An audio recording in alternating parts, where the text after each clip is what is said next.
What an insane chapter. Oh my lord, like, there's so much stuff in this chapter. But we have to jump into the first thing I wanted to discuss because I'm a bit disappointed. I have to say, Emu is not Lily, and they revealed it straight away. They revealed it very, very quick. And the only way this could be possible where Lily and Emu are the same person is if they have like a split personality thing. But I don't really want that as the final villain for One Piece. You know, I want more than that, you know? Like Blackbeard's already kind of got it with his three separate personalities that we see throughout the pre-time skip and stuff like that. That's why people think he's three people in one and things like that. But still, I don't want that for Emu. I don't know. Having a split personality be like Reiner from Attack on Titan or anything like that. I want it to be one succinct character. So I hope it's not we're two separate people. One of us are good, one of us are evil, and we're in the same body, that sort of thing, or schizophrenia or whatever. You know? I hope it's more than just that, right? But I'm sure Oda can write it well, to be fair.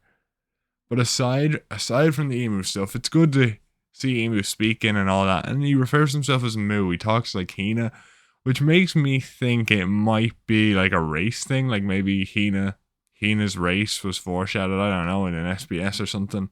I have no idea. Or maybe if we look at Hina's Vivro card, we might see some hints towards Emu. Maybe if they are part of the same kingdom. Maybe if we find out where Hina, originated from, maybe that's where Emu originated from as well. Like if I don't know. Let's argue for a second. Emu originated from Water 7 and that was the Water 7 speech pattern, right? Let's say that happened, yeah? And we find out Hina's from Water 7. Well, that means one of the 20 kingdoms was Water 7 and that's what Emu, because we find out he's part of one of the 20 as well. So obviously then it's probably been foreshadowed on an island. If we find out where Hina's from, Emu might be from the same island. And I think that's an interesting way to foreshadow it, because no one could have expected that until now. But my god, there's so much here. I also think what might be an interesting comparison for Emu here as well is Moria, because we see he doesn't like Moria. He doesn't want Moria around, which makes me think Moria might be like the Mr. 1 to Emu's Baby 5, you know what I mean? Whereas, like, Mr. 1 has the same sort of devil fruit, but it's a weaker version.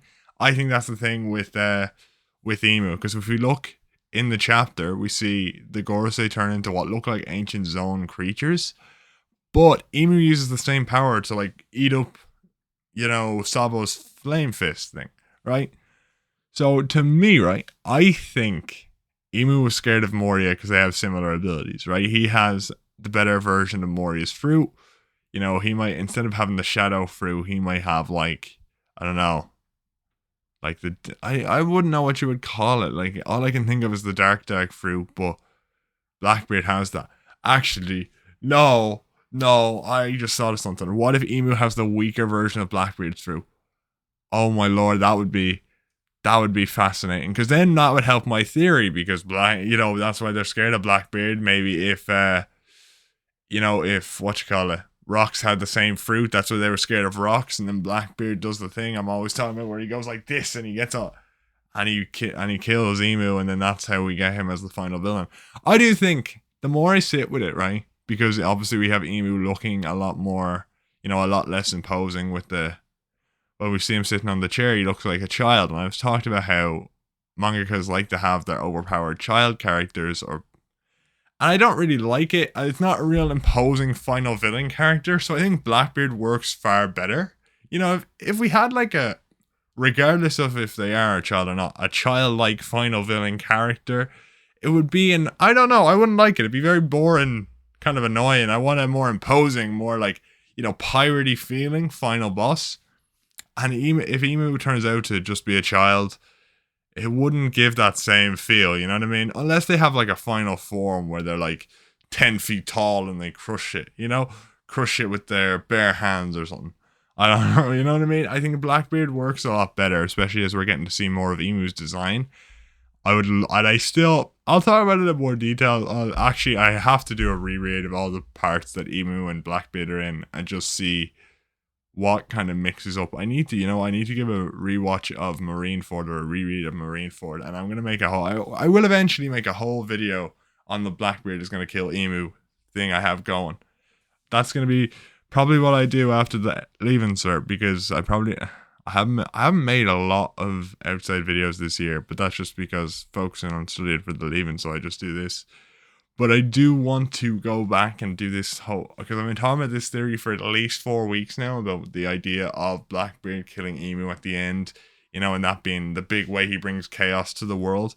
And I'm gonna have to go back and look at it again and take screenshots and just run through it, because I think it's a fascinating idea and it's something I really want to roll with. And the more we see of Emu, the more I'm rolling with this idea. But I also like how Oda's handling this arc so far, because we're getting information, but we're getting more questions. I didn't like what he did at the end, though, where if you see here, I'm going to pull it up again in case I can actually see in case you can actually see the writing. But he covers what Cobra says about the poneglyphs with like his pain scream. Yeah, and I don't like that at all. If we go up here, right? Where is it? Yeah. He goes, "Fly the flag that heralds the world's eventual dawn. Rah! Just be protected," right? It looks like they say protected, yeah? So we don't actually see it at all, but they've still translated it. So the translator obviously knows. So what we might actually see, because if the translator comes on the One Piece podcast on Tuesday or something, we might see him say, "Oh, this is what it said. It was just a bad paneling decision," right? That could be the case, and I wouldn't be mad at that at all, because it's like, oh well, we figure it out eventually. But it also could be a thing where they're just hiding it. I'm like, man, you could have just not said it, because it wouldn't have been hidden for Sabo. Sabo would have still heard it, right? Unless they're trying to infer that Sabo missed that part of the conversation, because all he could hear was Cobra screams, "Ah!" You know what I mean? That sort of deal, yeah.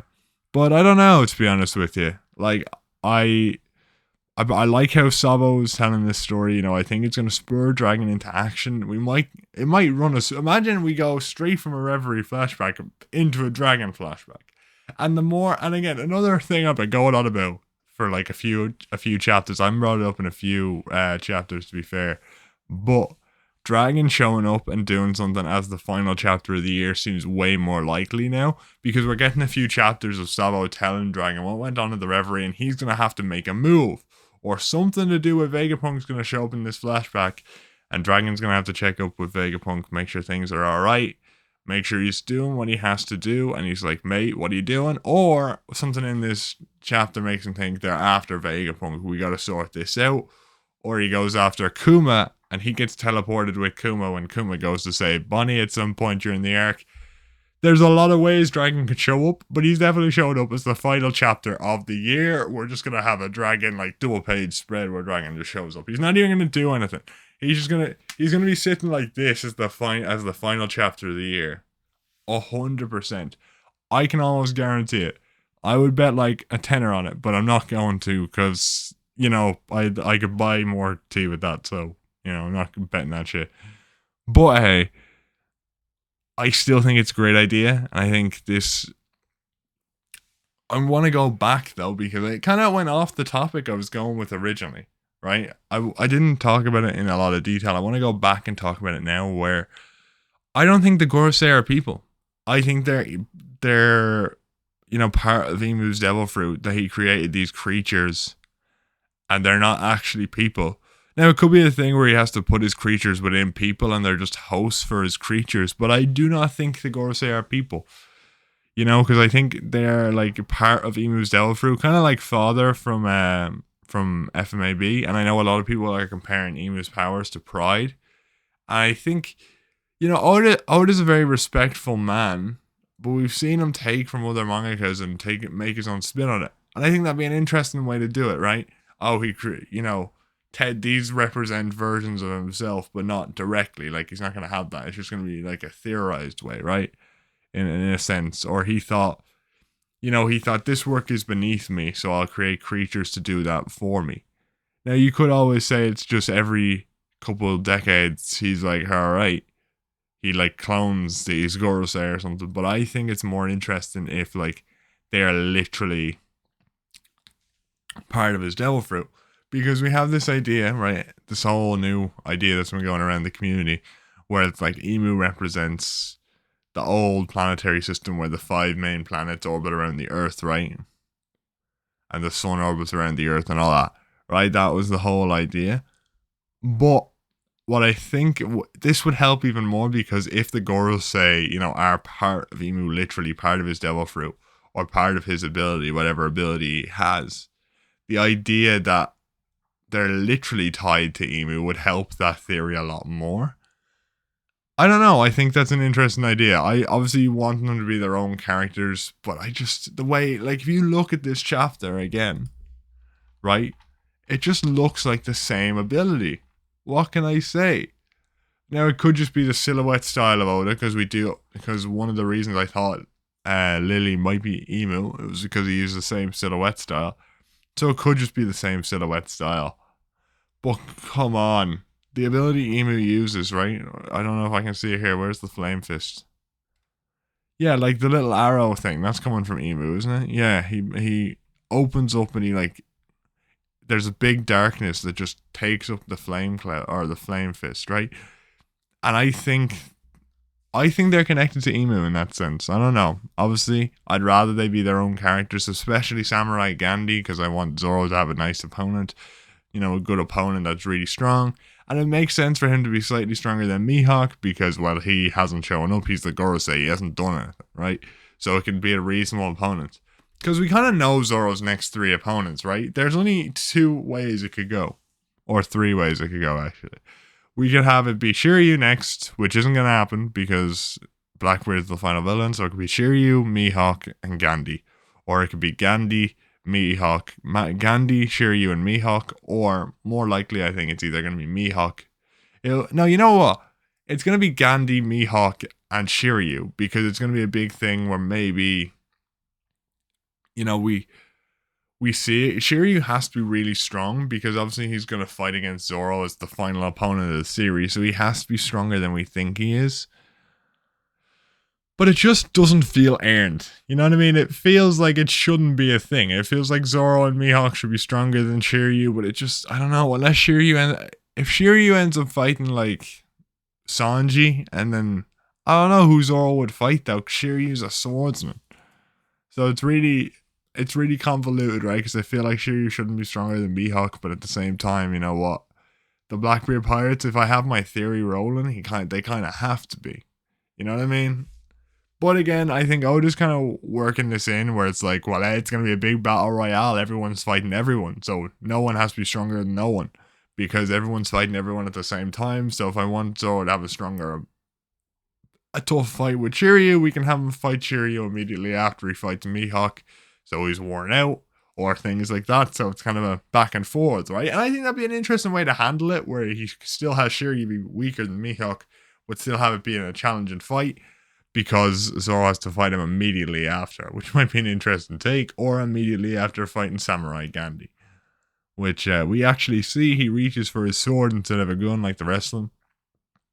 But you know what? That is quite sick. I also love the idea, right? Because we've seen in this chapter Waffle found out about, the world government and stuff like that. I also love the idea that, like, Kizaru knows all about this and he just doesn't give a shit. He's like, yeah, I don't really care, man. I'll do what I'm told. I just want to chill, bro. I'm going to ride in a cannonball all my life. He just takes care of whatever he's asked to do. You know what I mean? Maybe he did care about justice at one point, and then he just got super jaded and his devil fruit didn't help because his brain runs so fast, kind of like everything's in slow motion. He's just like, yeah, I'm just going to chill, bro. I like the idea that he just doesn't care at all. And he just does shit. He's like, well, whatever, I don't know. I hope Kizaru does stuff in Egghead. I hope he fights Luffy. I kind of hope we get a reverse of what happened to Charlos. Because Charlos got beat up again in the previous chapter. And we see Sai and Leo mention that they are Grand Fleet members. So I think that's going to activate the Grand Fleet coming to Marijoa to save Sai and Leo. And that might cause Luffy to go to Marijoa. Like, there's a lot of setup for both Elbath and Marijoa to happen, but which is going to come first? Because in the earlier arcs, we got them being like, yeah, we're going to Elbath because we got the idea that Saul's alive. Usopp wants to go there. He brings it up again in this arc. And now we're having Sai and Leo attacking Charlos and pronouncing that they're part of the Grand Fleet. And the other Grand Fleet members are going to want to come to the to Marijoa unless they escape. Does it mention that they escape? I don't think it does. They ran off immediately, right? They mention it in the Vivi part of this, but I cannot remember entirely if they survived.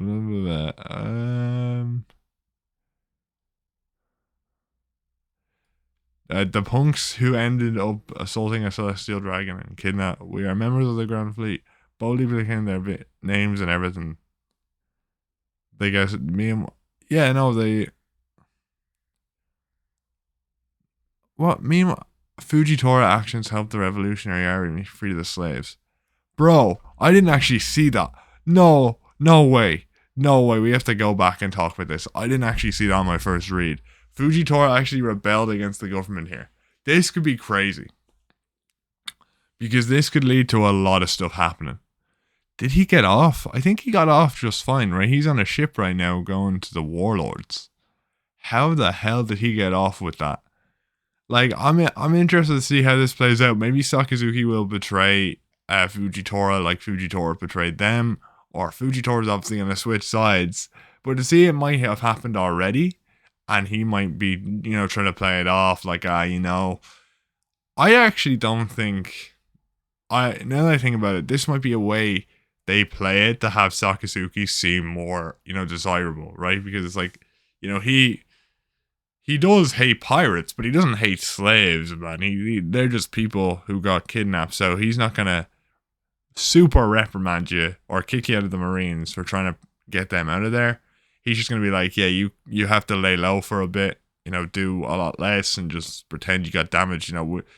I appreciate you protecting the people. As long as you're not protecting pirates, who cares, right? Because he just has a vendetta against pirates. Obviously, he killed the scholars, but he was like, well, there could have been scholars on that ship. His brain was like, they are the devils. They are equal to pirates, so they are basically pirates. So we get rid of them. But slaves, he's like, well, they're not pirates. They were just taken in, became slaves, Because his island could have been a slave country to pirates, and maybe he was a slave to pirates himself, and he doesn't like the idea of slaves at all. Because we know he doesn't like the Gorosei, So we could lead to a bit more sympathy for Akainu, and it could also help Fujitora's case in this, and why he didn't just get sacked immediately. You know what I mean? But again, I don't know. It's weird as well because we see Green Bull follows Sakazuki like the little man-child he is, and he loves the celestial dragons. So again, none of it really makes sense until we actually see it in action, to be honest. But this chapter has led to some crazy, crazy stuff, and I have to say, I'm really happy about every single chapter that's been released so far. It's just crazy event after crazy event, and I do not know where it's going. And that makes it even more fun to see.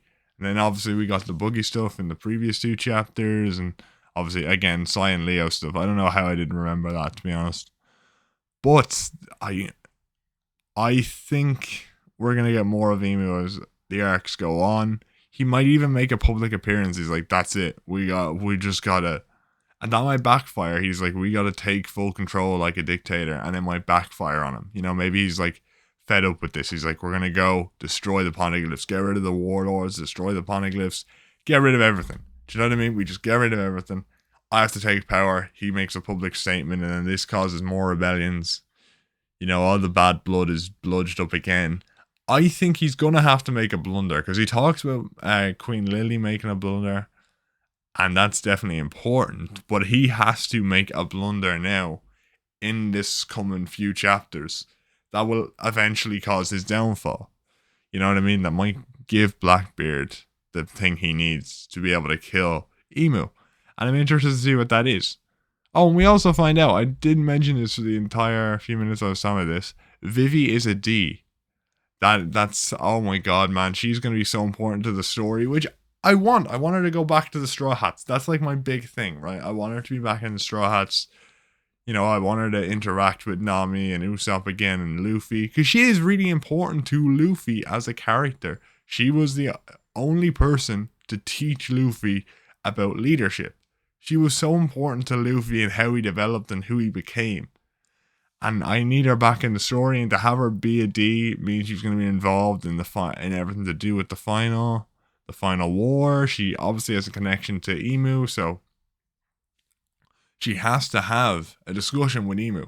She has to do what Cobra did and survive.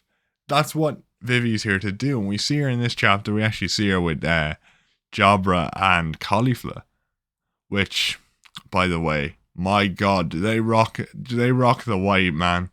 Both of them. Jabra looks so cool. Caulifla looks really cool. They all rock the white really well. The only person I believe we haven't seen in the white was Blue Note, because we saw him in a green tracksuit for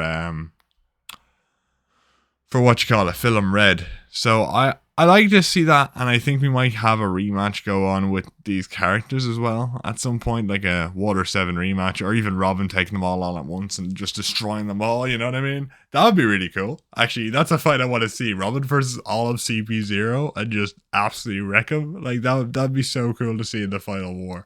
Because we see Luffy outmatches Lucci, who's probably the strongest by a country mile.